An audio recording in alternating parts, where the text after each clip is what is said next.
every now and then they could use another one. So if somebody wants to sign up and on a rotational thing once a week, just see the lady back there or see Carol. Carol's the boss. Or Lillian. Lillian right down here in front. She sometimes runs the ship. So we have a lot of people. Ask George. Oh, a slight change. He is well trained. He and I are going to the same obedience school. We have an American flag, finally. So hallelujah. I can still see the factory folds in that thing, but I'm glad to see it's there. Okay, we've already had a welcome to the newcomers, and we trust that the Bible study itself will feed your spirit. We're used to it. We've been around for years, but we want you newcomers to really feast on it. And we have we've had a shortage of bulletins from the last 2 weeks. That's because we've had a big crowd. So we have an extra 25 of January 13th and January 20th. And they're in the back. I think her ladyship, Carol, that's her ladyship, she will be happy to disperse those after the Bible study is over. Now for a couple of quick announcements here, I'm going to go to two of my favorite ladies.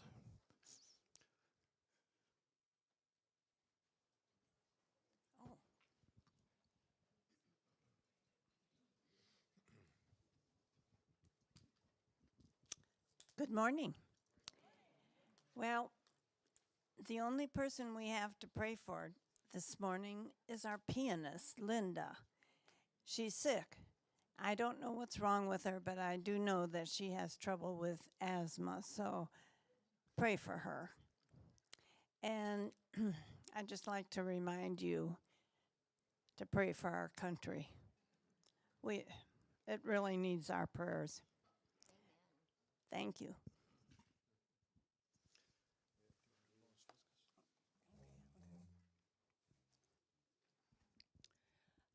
News on Lois Fiscus. She's moving Monday to a board and care. And I have her telephone number and address up here. If you want to come after the service, I'll give it to you. Thank you, ladies. And now to the one that I report to.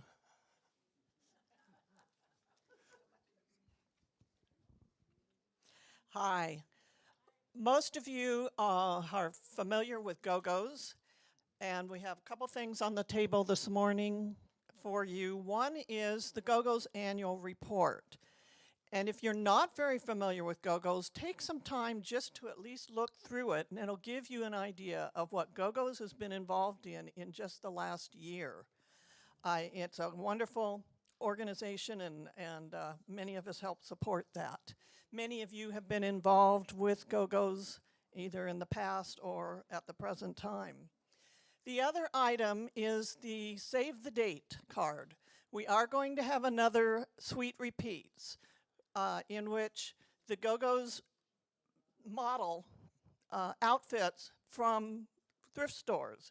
This year we're going to be modeling outfits from our own resource center and then have those for sale for nominal price to help raise money for Go-Go's. The date is on the little card here, so put that on your calendars. And also, we sell accessories, purses, scarves, hats, jewelry, lots of jewelry, all recycled from different people and from thrift stores.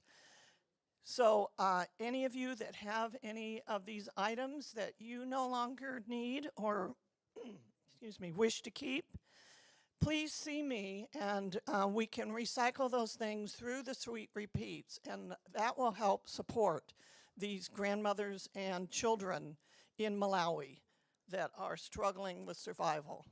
Thank you very much. It's all yours, Ron. Teach us.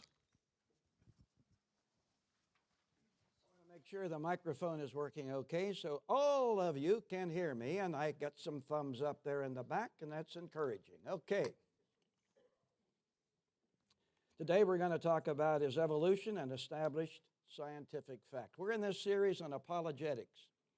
And I believe it's so important that apologetics be taught in the church today because we have to be able to defend our faith. We believe in one God. We believe that Jesus Christ is the Son of God. And yet there's a secular world out there that is saying, no, there's no such thing as God. Evolution is the solution to everything. And I want to say evolution is not a proven fact.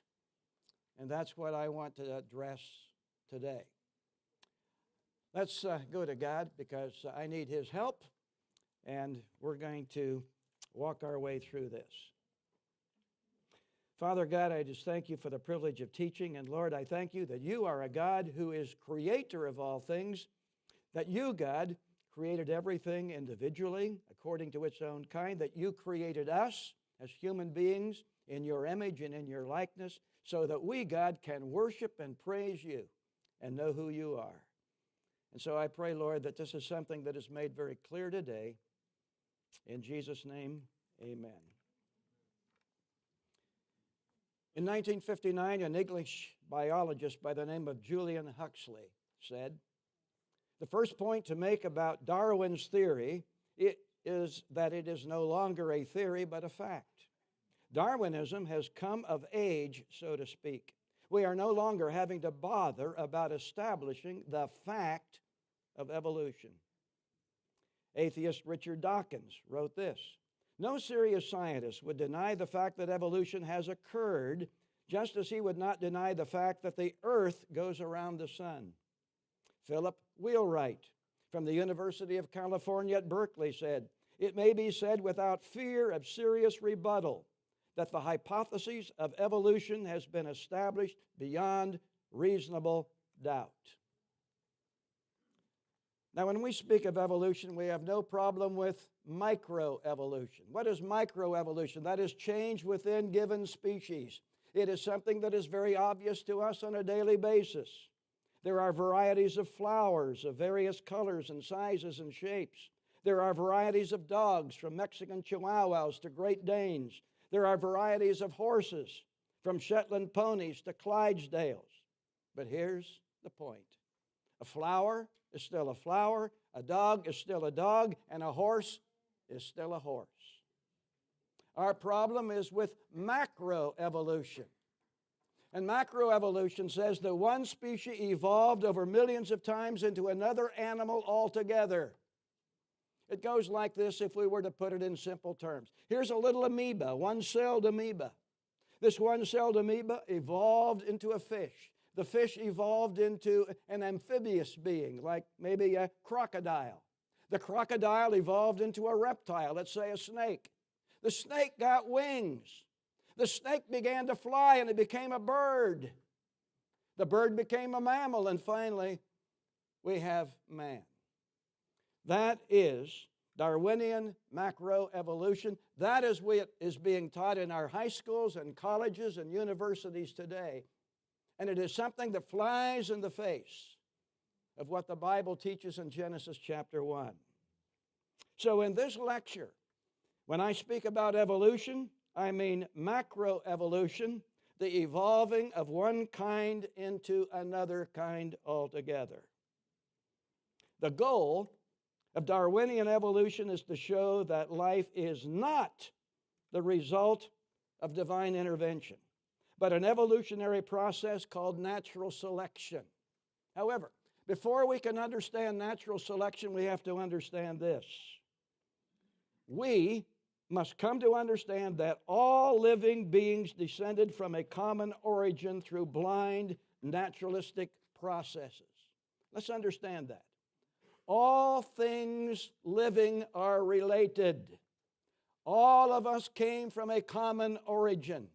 That means that all of us ultimately are related to a ladybug or a cockroach or trees or plants. Stupid! Now let's look at natural selection. Darwin defined it like this: those offsprings best suited to survive in their environment will do so, and over time will develop new organs, making them altogether a different species. So my goal in this class is to establish that macroevolution is not an established scientific fact. Yet many scientists, including Christian pastors, Christians who are scientists, believe in evolution because they think it's a fact. And these are people who are called theistic evolutionists. That is to say, they believe that in the beginning God created the heavens and the earth. And then what God did is create the speck of life on earth. And over millions and millions and millions and millions of years of time, this little speck of life, these little proteins and chromosomes and so forth, created everything that is living in the universe today. That is called theistic evolution. It is simply the belief that God controlled the process of evolution. However, what we need to understand is this. The objective of evolution is to make people atheists. William Provine, who's a professor of biology at Cornell University, said this: belief in modern evolution makes atheists of people. One can have a religious view that is compatible with evolution only if that religious view is indistinguishable from atheism. David Berlinski, who is a scientist at Princeton, said this: by providing a naturalistic explanation of biological origins, evolution promotes atheism. Dr. Philip Johnson, who is a Christian, by the way, who is a former professor at Cal Berkeley, and he's founder of the intelligent design movement, said this: consider the situation of Christian parents who suspect that the term evolution drips with atheistic implications. The whole point of the more consistent Darwinists is that the parents are dead right about the implications, and the science educators who deny this are misinformed or lying. Do you understand what Dr. Johnson is saying? Parents are concerned when they hear their kids are being taught evolution in public school because they believe that the agenda behind it is atheistic. And it might well influence their kids to become atheists. And any professor that denies this, Johnson says, is either misinformed or they are lying. Richard Dawkins said this: although atheism might have been logically tenable before Darwin, Darwin made it possible to be an intellectually informed atheist.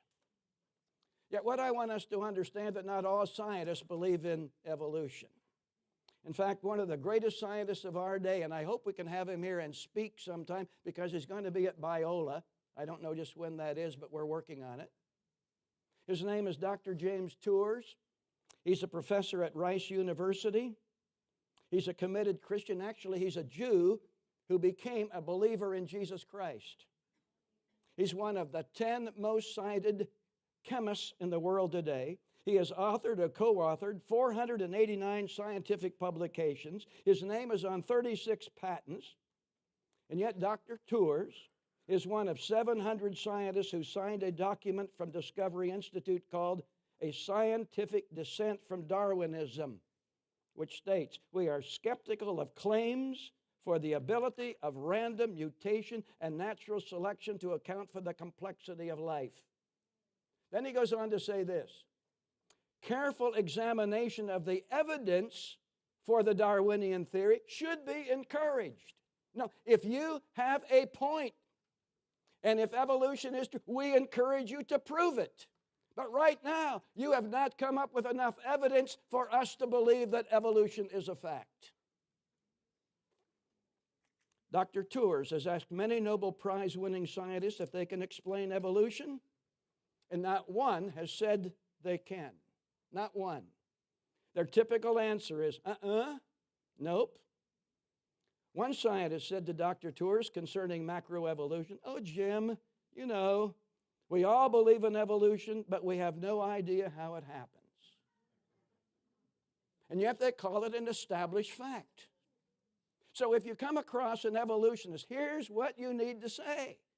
Do you know how macroevolution occurred? Do you know, can you explain how one species over millions of years evolved into a totally different species? How did a fish become a crocodile? How did a reptile like a snake become a bird? They'll say, I don't know. And yet, it's taught as established fact in our colleges and in our universities, even down to the high school level. Dr. Locke, who's a professor at Cambridge University, said this: selection, whether natural or artificial, can have no power in creating anything new. There is nothing within a fish that is going to cause it to become a crocodile. There is nothing in a snake that is going to cause it to become a bird. Dr. Hugo de Vries, a Dutch botanist and geneticist, said this: natural selection may explain the survival of the fittest, but it cannot explain the arrival of the fittest. Now, what I want us to do now, I want us to look at the differences between creationism and evolution. What I'm going to do is I'm going to present two models to you. I'm going to first of all present the creation model from Genesis chapter 1. Then I'm going to present the evolution model from the evolutionists. And we're going to see which model makes the most sense. Concerning the creation model, we all know those first words from Genesis chapter 1. In the beginning, God created the heavens and the earth. And so we believe there's a God behind this universe, right? Now, when you get into the days of creation, there are 6 days of creation in the first chapter of Genesis. It's interesting to note that God created the heavens and the earth before the days of creation begin. Now, day 1, God said, let there be light. And there was light.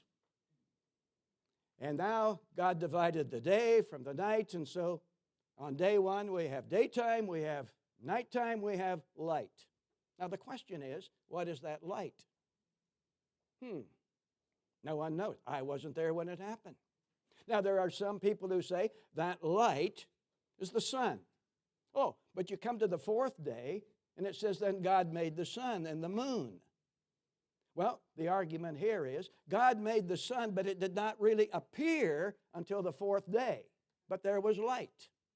I don't know if that's true or not. All I know is there's light. On day 2, God created the firmament, where He divided the waters on the earth from the waters that were surrounding the earth in a vaporous cloud. So when God first created this planet Earth, it was covered with water. It was immersed in water, and there was this cloud around it full of water. And so God lifted the clouds around this planet, creating the firmament, creating the sky, creating the atmosphere. That's day 2.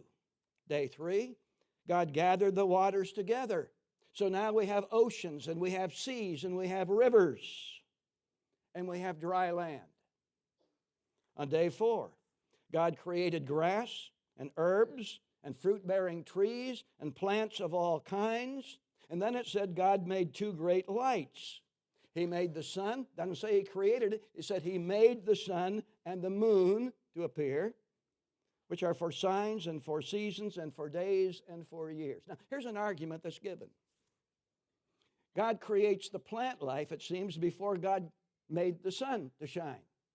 How could the plants grow without the sunlight? Now, here's the answer. They both were created on the same day. And I believe it's a 24-hour day. So, the problem is not too complex for us to understand, is it? On day 5, it says God created fish and sea creatures. He created birds. He created everything that moves upon the earth. And now get this phrase. It's a very important phrase. And He created them according to their kind. Then on day 6, It says God created cattle, He created creeping things, He created beasts. And then you come again across this phrase, and He created them each according to their kind. And then God looks down on His creation. He says, something's missing. These animals, these fish, these birds, they can't have a relationship with me. They can't worship me. There's nothing in a dog that is going to cause a dog to worship God. A dog doesn't know that God exists, nor does a cat, nor does a monkey, nor does anything else that lives. So God says, let us make man in our image after our likeness. And so God formed man from the dust of the earth. He created man. He created woman. Male and female made He them. And He said to them, I want you to multiply. I want you to fill the earth. And I want you to have dominion over the earth.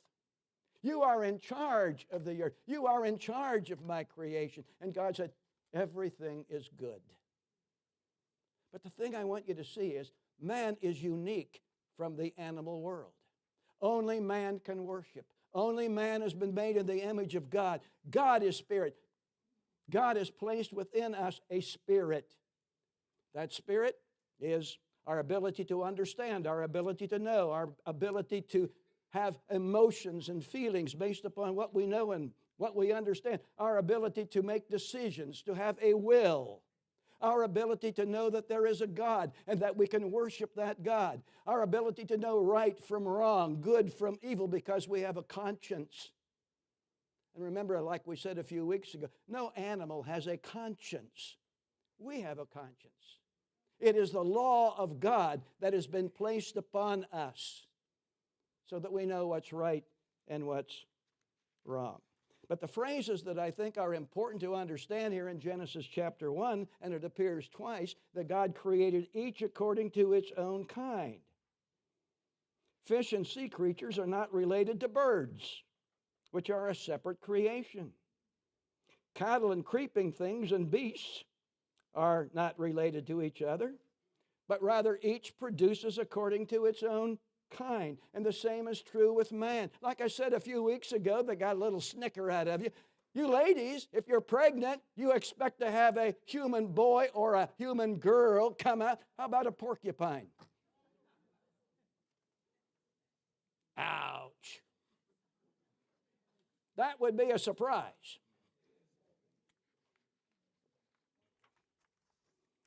So the point I want us to see is we as human beings are separate from all the rest. We are not animals. What you're taught in the university today is we're all animals. You're an animal. I'll tell you, when you teach high school kids they're an animal, they're going to act like it.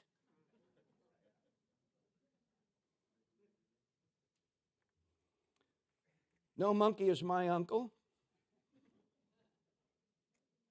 Each species that God created is independent of all other species. Each species has its own unique DNA, and none of the species are in any way related to each other.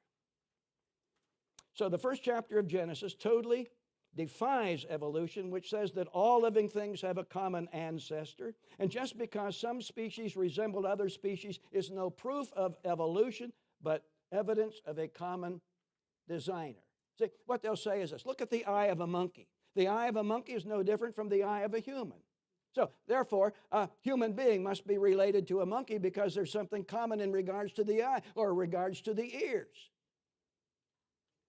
No, there's a common designer. God knows what it takes to see. So, if a monkey can see well, hey, we as humans have eyes like monkeys, so we can see too. But that doesn't mean we're related. It only means God knows what it takes to put together an eye so that we can see. It's a common designer. Okay, that is the creation model. It's found in Genesis chapter 1. Now I want us to look at the evolution model. Most evolutionists believe in the Big Bang. It would go back, say, 14 or 15 billion years ago, when energy from the Big Bang was converted into matter. This conversion over time resulted in accelerating a well-ordered universe that a planet like our Earth could be perfectly suited for life.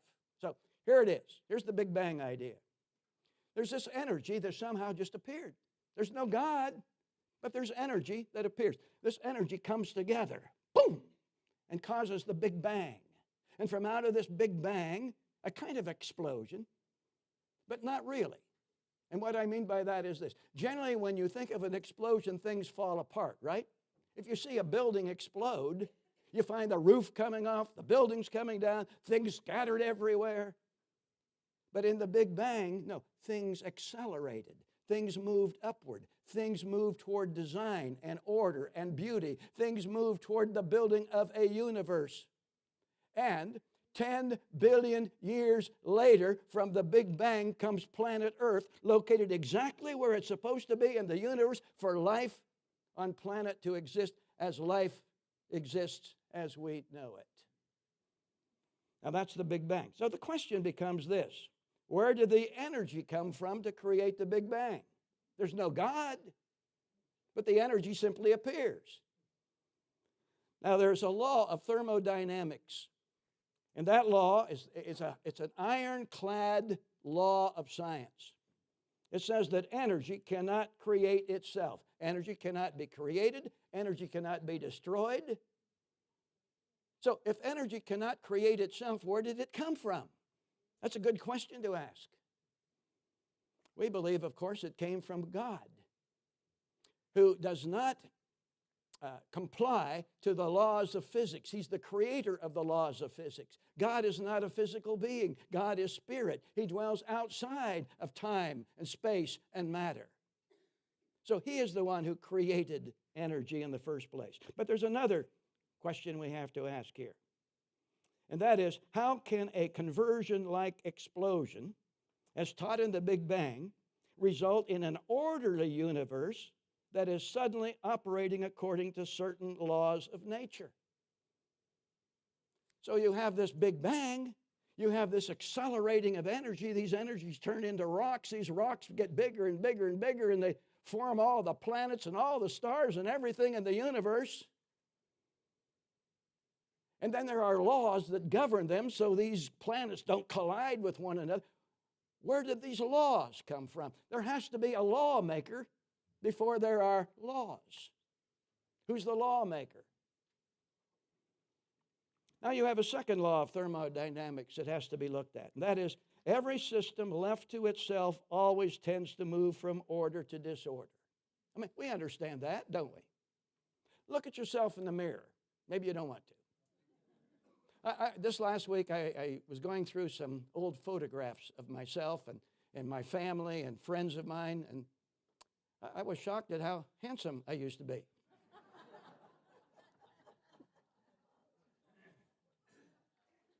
I mean, it was a trip down depression. But here's the point. We have all changed, and our faces somehow have got rearranged a little bit with time. So there's order that leads to disorder. But you see, in evolution, it's exactly the opposite. Because in the Big Bang, it begins with disorder, and suddenly, over a process of time, it becomes orderly. It becomes design. It becomes beauty. It becomes the universe. So the question is, how is it that disorder becomes orderly when, in fact, the law of thermodynamics, that is the second law, it's called also entropy, the law of entropy. Order always leads to disorder. So what about the existence of life? Now we have to ask the evolutionists, how did it get here? This is amazing. This will astound you. Well, it was once believed the early Earth atmosphere created what's called a primordial soup that in turn formed into amino acids, which are the building blocks of life. That's what I was taught when I went to high school, when I went to college. That was the view. It's no longer accepted as science today. But this theory has lost favor. Now they will admit that nobody really knows how life began. And yet what the Bible teaches us is this. It's the law of biogenesis. We've talked about this law. Many times. You know, I have to repeat myself because you have to hear things 3 times before something sticks. The law of biogenesis, what is it? Bio, life. Genesis, beginning. The law of biogenesis, life begins with life. Life does not come from something that is dead. Life does not come from something that is inorganic. Life always comes from life. You came from a mother who was alive when she gave birth to you. So life comes from life. Therefore, we have to say God is the one who is life self-existent. He is the one who has always been. Oh, they'll say, well, where did God come from? Hey, He's always been. He does not dwell in the realm of the physical. Now, since life comes from life, and since the evolutionist doesn't want to believe in God, this is crazy stuff now I'm going to tell you, but this is what's being taught today. Here it is. Back in 1954, Hugh Everett of Princeton came up with another solution to the existence of life. It is called the multiverse theory and was popularized by Carl Sagan, an American astronomer and cosmologist who is best known for his research on extraterrestrial life. Now, here's the multiverse theory. We live in this universe, but there are billions and billions and billions and billions of other universes out there, multiverses they call them. And on one of these multiverses, there's a planet something like planet Earth. And there's life on that planet. And so 3 billion years ago, a sperm of life from that planet, way out there in another universe, fell through the sky. And it kept coming. Now, it might have been by accident. Some would actually believe it came from extraterrestrial creatures. And it landed on planet Earth. And that sperm is said to be the beginning of life on Earth and ultimately the cause of all living things on our planet. This is called directed panspermia, which was popularized by, that name is, by Francis Crick, who is the co-discoverer of DNA. Now, these men are intelligent, smart. But here's what they're saying. Think about this. There is no God, but we believe in extraterrestrial creatures. And we believe that life came from another universe, and this sperm just floated through, maybe directed by one of those extraterrestrial creatures, and just landed accidentally on our planet. They are willing to believe that, but they are not willing to believe in the beginning God created the heavens and the earth. Can you believe it?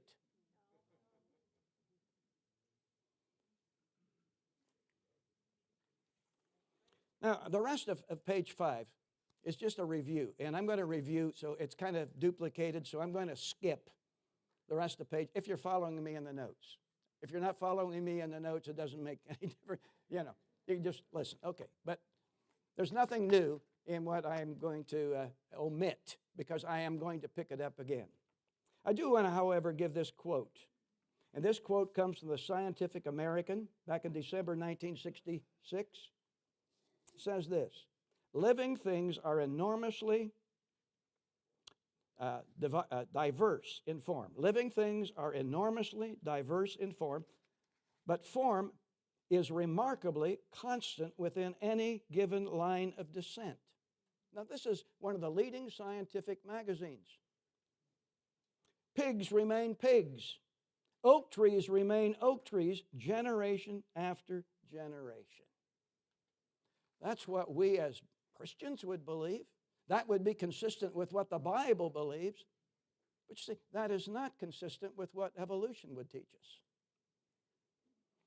Now, here's the next thing I want us to look at. It's the difficulty of confirming evolution. See, evolution is a fact. That's what they teach you. It's an established fact. So if living things evolve from one-celled organisms into higher forms of plant and animal life, we would expect to see evidence of this in the fossil record. What are fossils? Fossils are the remains of ancient forms of life preserved in the earth's crusts. These may be skeletons or parts of them, such as bones, teeth. They could be shells, anything, but you have fossils. Now, if evolution were a fact, the fossil evidence would surely reveal a gradual changing from one kind of life into another. The fossil record would be expected to reveal beginnings of new structures in living things. There should be some fossils with developing arms and legs and wings and eyes and bones and organs. For example, there should be fish fins changing into amphibian legs with feet and toes, and gills on the fish ultimately changing into lungs. There should be reptiles with front limbs changing into bird wings, back limbs changing into legs with claws and scales, changing into feathers, and mouths changing into horny beaks. That's what you would expect to see in the fossil record if evolution is true. Now, here's what we should see then. If evolution is true, you should see a minute but gradual change from one kind into another. We should see many transitional forms. Let me illustrate it like this. Remember the old reel-to-reel movies and the film of a reel-to-reel movie. They have individual framed scenes, right?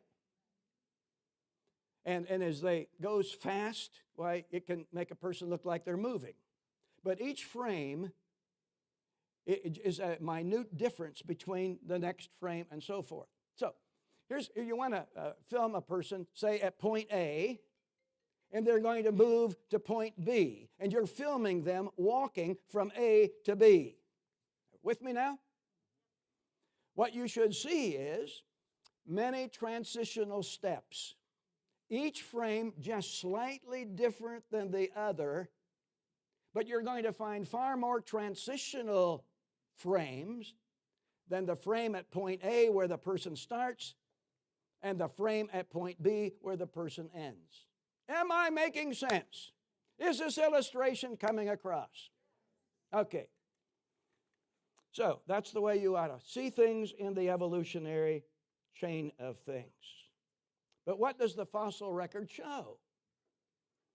Transitional species are missing from the fossil record.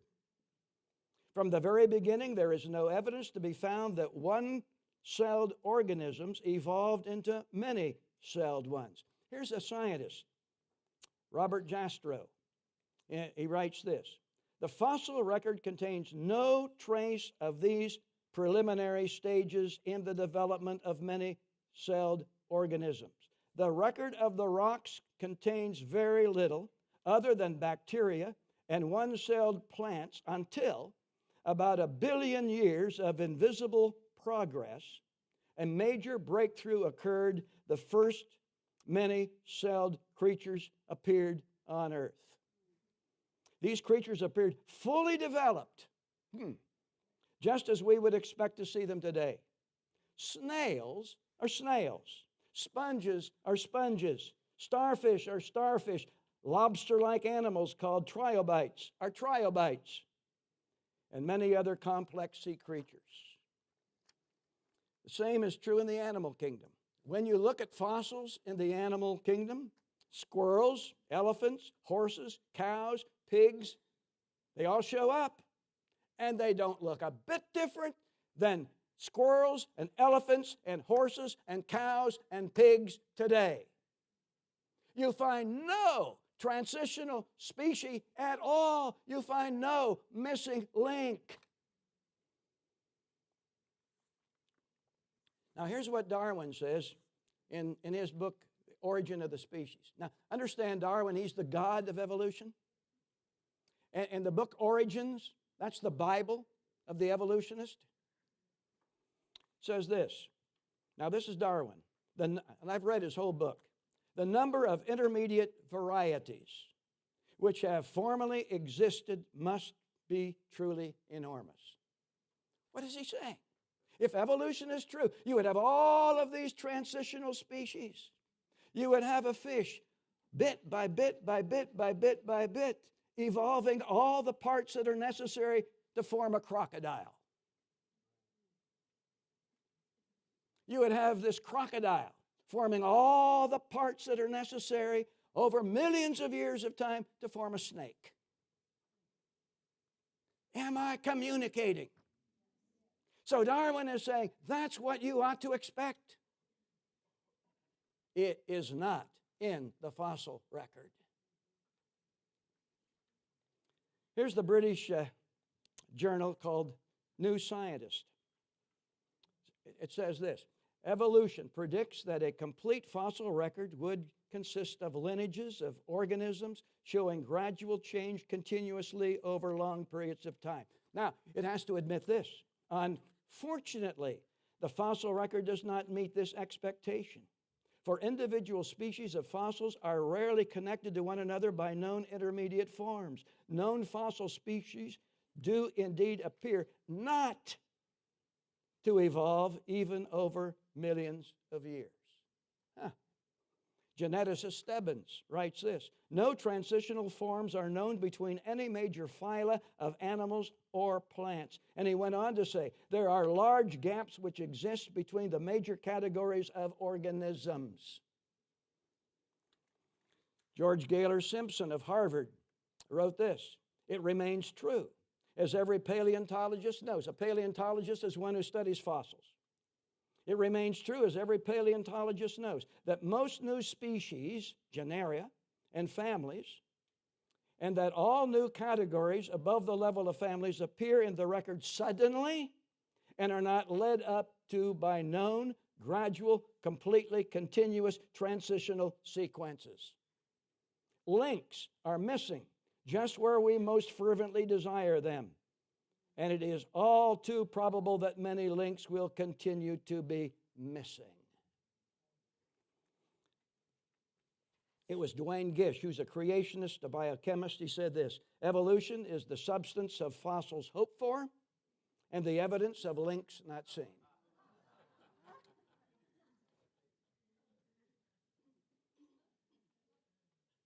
So when you come to the biblical record in Genesis, what do you learn?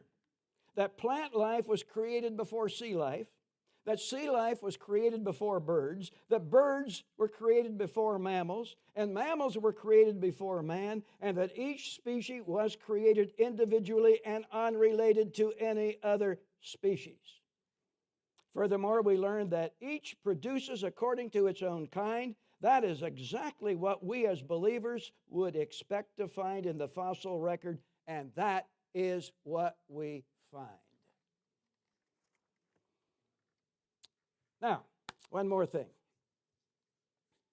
And that's the dismissal of the scientific method.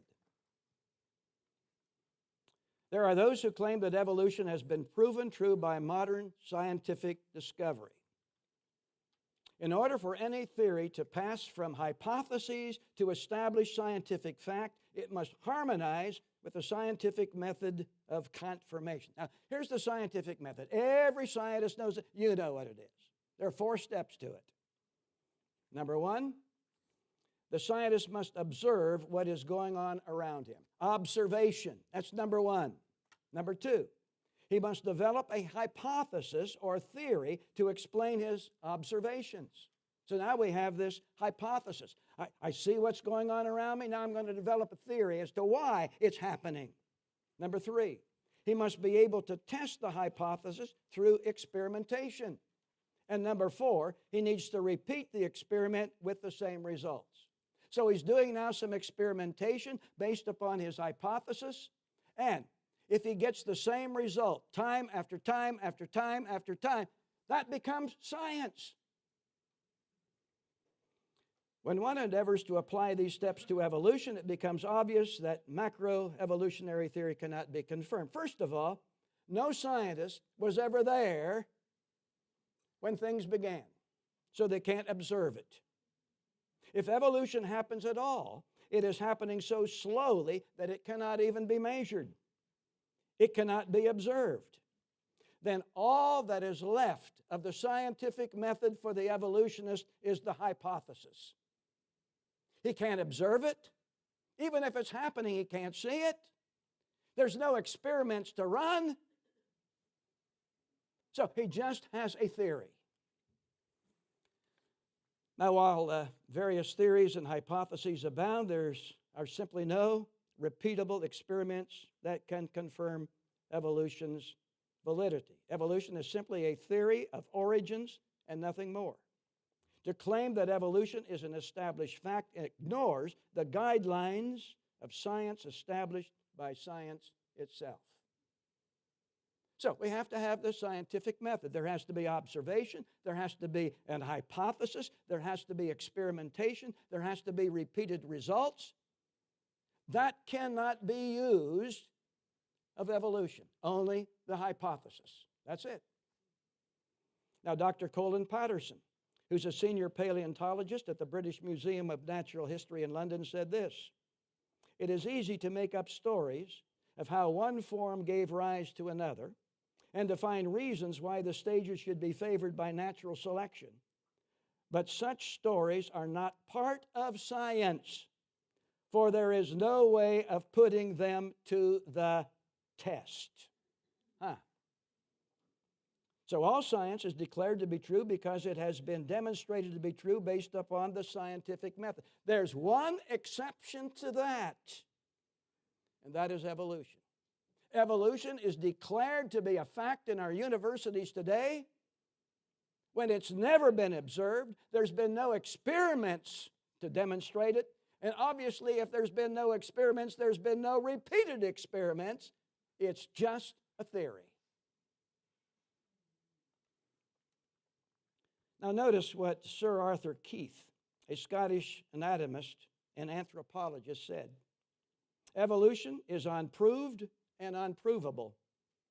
We believe it because the only alternative is special creation, and that is unthinkable." We believe in evolution because the only alternative is special creation, and that is unthinkable. Dr. Watson, University of London. Evolution is universally accepted not because it can be proved by logical, coherent evidence to be true, but because the only alternative, special creations, is clearly incredible. Do you see there's bias?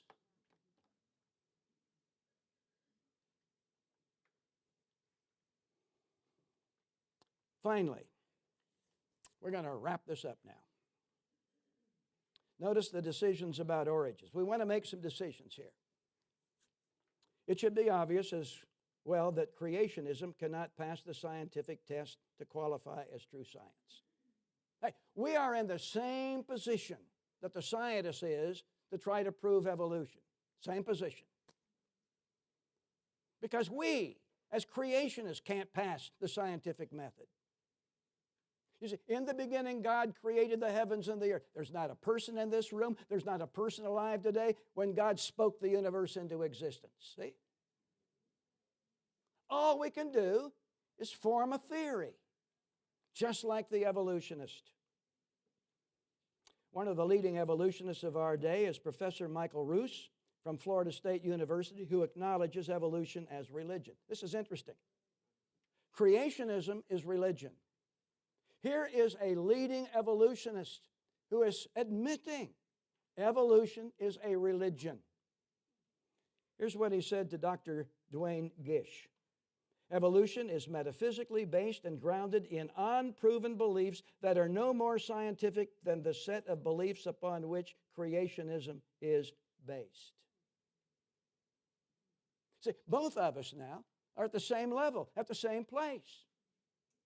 We can't prove in the beginning God created the heavens and the earth.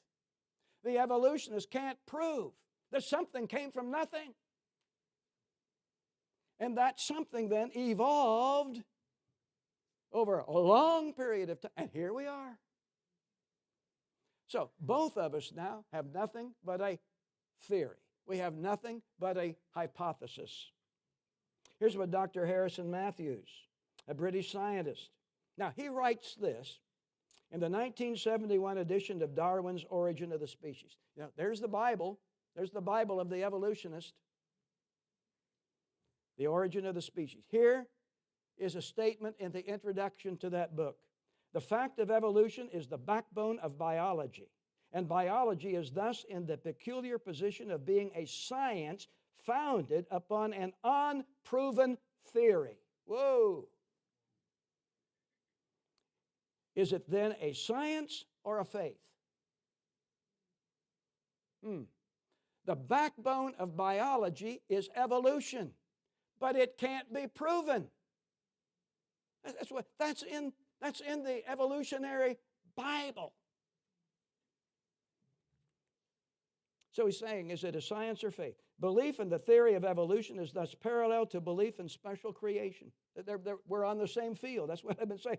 Both are concepts which believers know to be true, but neither, up to the present, has the capability of proof, or has been capable of proof. Dwayne Gish said this: evolution deals with origins, morality, denies an afterlife, and has a God in Charles Darwin. See, what we're establishing now is evolution is a religion because it talks about origins, which it's never seen. Evolutionists deal with morality. They deny there's such a thing as an afterlife. They have their holy book in Origin of the Species, and they have their God in Charles Darwin. See? They're a religion. That's what Gish is saying. Henry Morris, who's a creationist, he's now deceased. Evolution is a religion because it encompasses views of values and ultimate meanings. So we have two religions here. That's what we have. Religion is not to be taught in public school. Evolution is a religion, and it's being taught in public schools.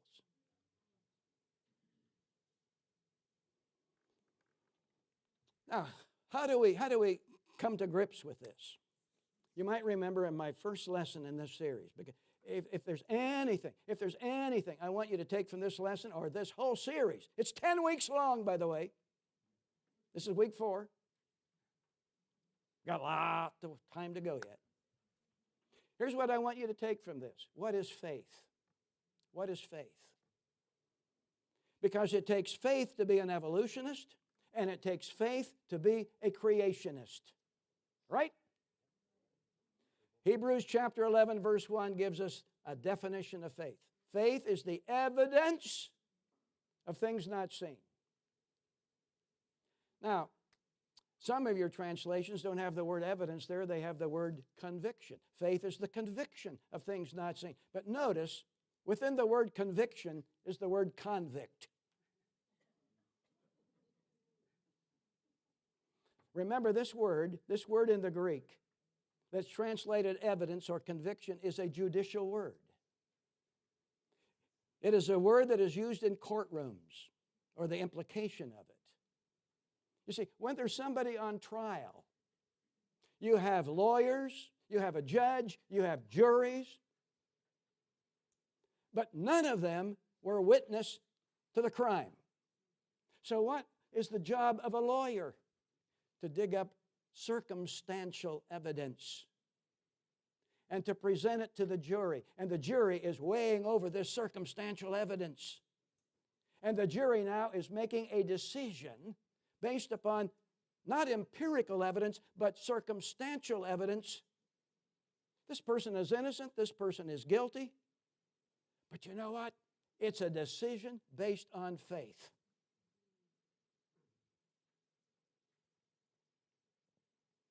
So, we have to use circumstantial evidence to support creationism.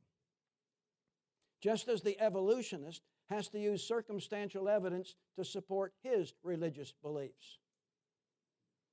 So what we want to do now is ask, which side has the best evidence? What I'm going to do, you're the members of the jury out there. Okay, I think you're all on my side. I hope so. You're the members of the jury. I'm going to play the role of a lawyer, and my purpose is to convince you of creationism and not evolution. Okay? Evolution teaches the universe came from nothing or from some natural unknown cause. Creationism teaches in the beginning God created the heavens and the earth. Well, since something can't come from nothing, and since we as creationists say there's a God that created everything, I believe the evidence lies with the creationist. Evolution teaches that life came from non-life. Creationism teaches that life comes from life as demonstrated in the law of biogenesis. Remember, bio, life, Genesis, beginning. Life comes from life. And we believe that our God is life, self-existent. He has always been. There's never been a time when He's not been. He's the beginning and the end of all things. And this God, who is life, created life. I believe the evidence lies with the creationist. Evolution teaches that all life has a common ancestor. There's no evidence that life forms started as bacteria and evolved upward to mankind. The geological records do not support it. Creationism, on the other hand, teaches that all species were created separately and each produces according to its own kind. I believe the evidence lies with the creationist. Evolution teaches that proteins and chromosomes arose separately over time. This is something I've not shared with you before. This is incredible. Now note, you have proteins and you have chromosomes. The evolutionist says proteins came first, and then over thousands, millions of years of time, finally you get chromosomes. But here's the point. Proteins and chromosomes are absolutely essential if there's going to be life. Because you see, they cannot exist apart from each other. That is to say, proteins are the building blocks of life. They are produced by the DNA in chromosomes, and chromosomes are produced by proteins. So you can't have proteins without chromosomes, and you can't have chromosomes without proteins. How, therefore, could they have existed apart from each other and life form, since proteins and chromosomes are essential to life? You said. Made my point. So we're saying here the evidence lies with the creationist. There's absolutely no hope in the evolutionary model. This life is all there is. Remember we said evolution is a religion. And so what they believe is this: when this life is over with, you're dead and you'll never come back to life again. What they will teach you is you did not exist before you were born, and you will not exist after you die. So, at a funeral of an atheist, what do you say? It was nice knowing you.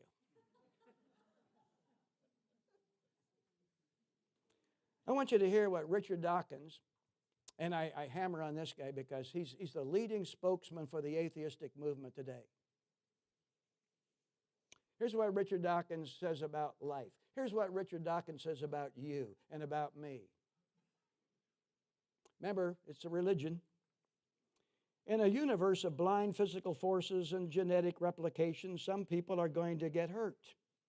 Other people are going to get lucky, and you won't find any rhyme or reason for it, nor any justice. The universe we observe has precisely the properties we would expect if there is at the bottom, notice, no design, no purpose, no evil, and no other good. Nothing but blind, pitiless indifference. DNA neither knows nor cares. All we are is DNA. And our DNA doesn't know, and our DNA doesn't care. DNA just is, and we have to dance to its music. That's the evolutionary position. That's the atheist position. We're just DNA. We just accidentally appeared, and when this life is over with, well, it's nice knowing you.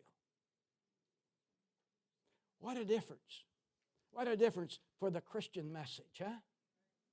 We believe in Jesus Christ. We believe that Jesus died on the cross for our sins. We believe that Jesus arose from the dead. We believe that Jesus ascended into heaven. We believe that Jesus is coming back again. But in the substitutionary death of Jesus on the cross, He forgave us of all of our sins because God created us in His image and in His likeness. He created us that we might worship Him. But we sinned. We separated ourselves from God. And God says, no, I don't want you to be separate from me. I want you to have a relationship with me. That's why I sent my Son into the world to die for you, because the wages of sin is death, and I don't want you to die. I will put my Son on the cross first so you don't have to die. Just put your faith in Him and you will live forever and ever and ever in another world with me. That is the message of the Christian faith. How much better is that than we're simply DNA and we have to dance to its music? Paul wrote, death is swallowed up in victory, O death. Where is your victory, O grave? Where is your sting? The sting of death is sin, and the power of sin is the law. But thanks be to God who gives us victory through our Lord Jesus Christ. Amen. Woo. Okay. Any questions or things like that? I appreciate you here. Now, next week is going to be a very interesting lesson because we're going to talk about secularism. Secularism is just a belief that God does not exist. It's prevalent. And the issue is this. What is the result of a secular world? I'm going to say there are dangers in the secular world, and I want to point out those dangers. So that's next week. Anyway, we have, okay, down here, Dennis. Ron, I Yes. appreciate your giving us a very scholarly overview of the debate. I think you've covered a whole semester of biology in what you discussed this morning. I just wanted to make a couple points. One about natural selection. A lot of people are confused about that as part of evolution, and I want to make sure that people understand natural selection is this truly scientific aspect of this debate. When Darwin went to the Galapagos in the 1830s and he started drawing pictures of all these minute differences between the species, that was scientific. And understanding how each one of those minute differences gave unique species advantages in their environment to either collect food or just survive, that's science. Where he made the mistake was later on trying to explain that in terms of the microevolutionary changes that took place, or what's called gradualism over time. And that's where they got messed up, because they didn't have enough science at that time to explain how a very simple bacteria molecule was compared to highly complex animals. And it was the man you talked about, Watson and Crick, actually, in 1954, won the Nobel Prize. They were biochemists for this, creating the model of the DNA, which should have thrown the whole evolutionary gradualism thing in the toilet. And instead, they kept looking for answers. And it's funny, in science today, when I was a biology student down at a little university down the street 35 years ago, I remember having this same discussion with the teachers, and they don't really care about the argument, except as evolutionary, macroevolutionary is just a theory to explain how this universe came into existence, or the life came into existence without a creation, a special force. That's their objective. Yeah, it's pretty obvious, because it has nothing to do with science. But the genetic study that they're doing today is fabulous. They're probably going to cure cancer and all these different great things that they're doing. But having to explain how we evolved only is a theological debate. It's a religion. That's Yeah. exactly right. Exactly. I And can remember, you talk about animals adapting to its climate. I can remember we were up in a camp one day, and it was getting, winter was coming on. And squirrels were growing thicker hair. Because, and a man said to me, that we know it's going to be a harsher winter because the squirrels are growing more hair than normal. Already, squirrels kind of ahead of time, before winter, have this instinct. Hey, hair has to grow to keep me warm during the snow time. The one example That's adapting to the environment. that I learned in my animal behavior class at UCI was that the simple example that we can all imagine is who would have a better survival, a brown bear or a genetically mutated bear that what we know as a polar bear, which is albinoism. It's a genetic defect. And who would survive better in the Arctic snow, a polar bear or a brown bear? It's pretty obvious because of the coloration that the polar bear through this genetic defect would survive. And that's the problem with the whole genetic theory, is that it's all based on genetic mutations that would be considered a disadvantage. Albinoism is something that we see in all animal species. And that one defect created a unique opportunity for the polar bear to survive and thrive in this environment that a brown bear couldn't possibly. And that they don't have a single example of a genetic mutation that would give a higher complexity of life, from pond scum to human, for example. There's not a single example, not one. Forget all the archaeological examples and stuff. Just find me one biochemical example of a mutation that created an advantage that would lead to the higher structures of life that we have today. There's not one. Most mutations are bad, not good. Okay, we have a comment over here. Or something. Thank you for being here. I just have a question. I've always wondered about dinosaurs and the Ice Age and everything. And in my mind, I figured it. In my mind, I figured it out to be when the flood happened. Maybe dinosaurs went away, but I don't know what the explanation is. Well, the explanation that science gives, what is it? There's something happened. Meteors came down out of the sky and destroyed them all. I think is that the explanation, Dennis? You remember from? Yeah. They couldn't fit the environment, but there was some natural catastrophe that occurred that got rid of the dinosaurs, so they couldn't live, and they would be probably pre-flood.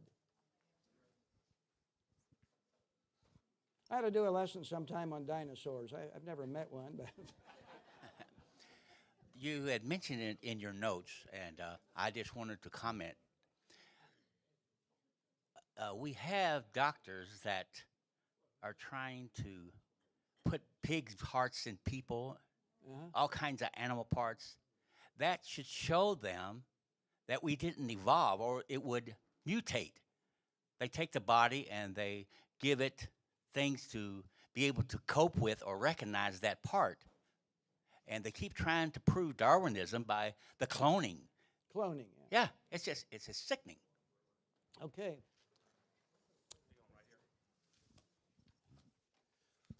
Just to flesh out a few comments that you made, Ron, with respect to the life appearing in the fossil record roughly at the same time. Yeah. That's called the Cambrian period, which is the first period of the Paleozoic era. Now, in saying that, clearly there was a huge explosion in life. Some of the debate over time that folks that deal with those matters have had deals with what's called the pre-Cambrian era, when the life forms were soft-shelled. Very difficult to find in the record, in the soil. So I would encourage folks, if they wanted to find out more about this, certainly look at the Cambrian era, and you'll see in writing confirmation that all life basically jumped to existence at that time. However, look at studies conducted in China, because the fossil record in China with respect to Precambrian is the best on the planet. And their scientists, now they're all atheists, are basically confirming in the geological record, no life forms like this in Precambrian. All of a sudden they appear, they acknowledge it, they just can't explain it. So it's worth researching. Very interesting reading. Today. Okay, thank you for being here, and hope you invite somebody next week. We're adding more chairs so more people can come.